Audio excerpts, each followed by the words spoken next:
Bonjour à tous, j'espère que vous allez bien, que vous êtes en forme. Dans cette vidéo, je vais vous parler de deux choses.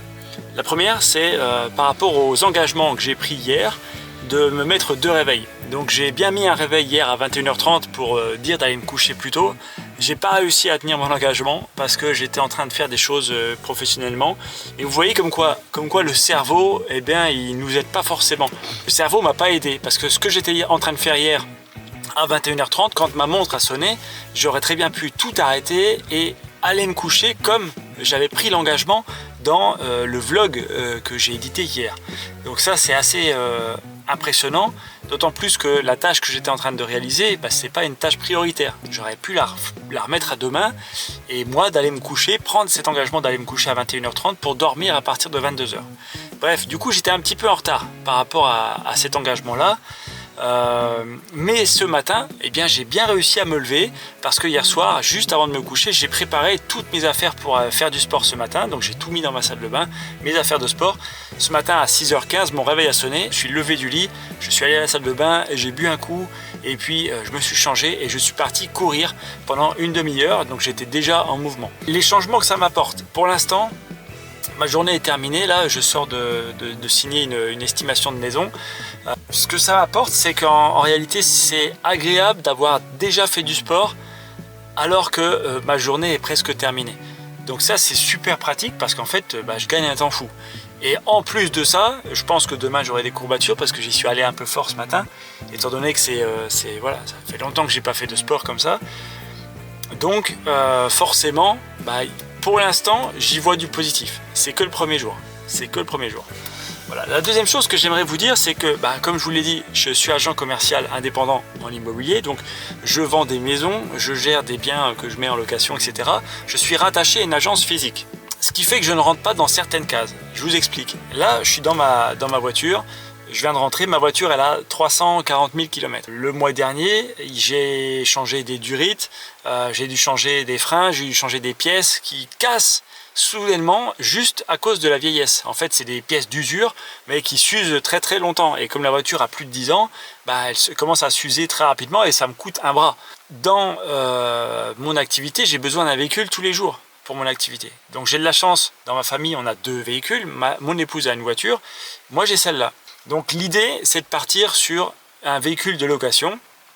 Et pour ça, je me suis rapproché d'un garage qui fait des véhicules de location. Alors on a vu un véhicule, une petite voiture électrique qui pourrait être bien pour mon épouse. Et puis moi, je récupère sa voiture. Ce qui se passe, c'est que je suis agent indépendant en immobilier. J'ai pas de feuille de paye tous les mois. Ce que je touche, ce sont des factures que je fais à l'agence pour les prestations que j'apporte. J'apporte une maison à la vente, j'arrive à trouver un acquéreur pour cette maison, je facture certains frais à l'agence qui ont été négociés au préalable puisque j'ai un contrat d'apporteur d'affaires. Mais ça, ce sont des factures, ce ne sont pas des feuilles de salaire. Après, là-dessus, je dois payer des charges sociales en tant que micro-entrepreneur. Et puis, bien sûr, j'ai tous mes frais, l'essence, l'assurance, les déplacements, etc. Comme preuve de salaire, je n'ai que mon décompte URSSAF. Figurez-vous que pour louer une voiture, on vous demande vos 3 dernières fiches de paye ou votre contrat de travail. C'est-à-dire que je ne rentre pas dans des cases. Donc, le garage qui me propose cette location me dit, en fait, monsieur, on ne peut pas mettre votre nom sur cette voiture-là. On est obligé de mettre ce nom sur la voiture de votre épouse, qui elle est salariée, qui elle a des feuilles de paye, qui elle a un contrat de travail en bonne et due forme. Vous, en tant qu'indépendant, on ne peut rien faire. On ne peut rien faire parce que le statut micro-entrepreneur ne vous permet pas d'être salarié et vous ne rentrez pas dans ces fameuses cases. Alors, je ne sais pas si vous êtes comme moi, si vous trouvez que c'est un petit peu injuste, mais dites-moi peut-être en commentaire est-ce que ça vous est déjà arrivé qu'on vous refuse des choses juste parce que vous ne rentrez pas dans des cases. Juste parce qu'en fait, l'État, la société actuelle fait que il faut rentrer dans des cases pour avoir certains avantages. Il faut toucher un salaire fixe pour avoir certains avantages. Il faut un CDI pour avoir certains avantages. Alors que je suis persuadé, en termes de salaire, je touche plus qu'un salarié.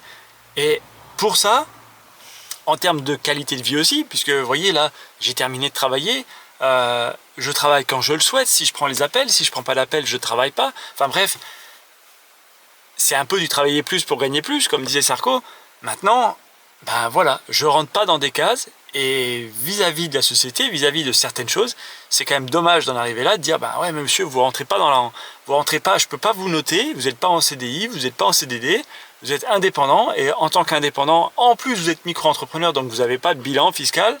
Donc en plus, vous venez de vous lancer il y a 2 mois, donc vous n'avez pas encore d'énormes sommes d'argent, etc., etc. Et tout ça, c'est compliqué. Dites-moi ce que vous en pensez, ça m'intéresserait de savoir s'il y a des autres entrepreneurs ou des micro-entrepreneurs qui sont déjà fait remballer parce qu'ils ne rentraient pas dans des cases.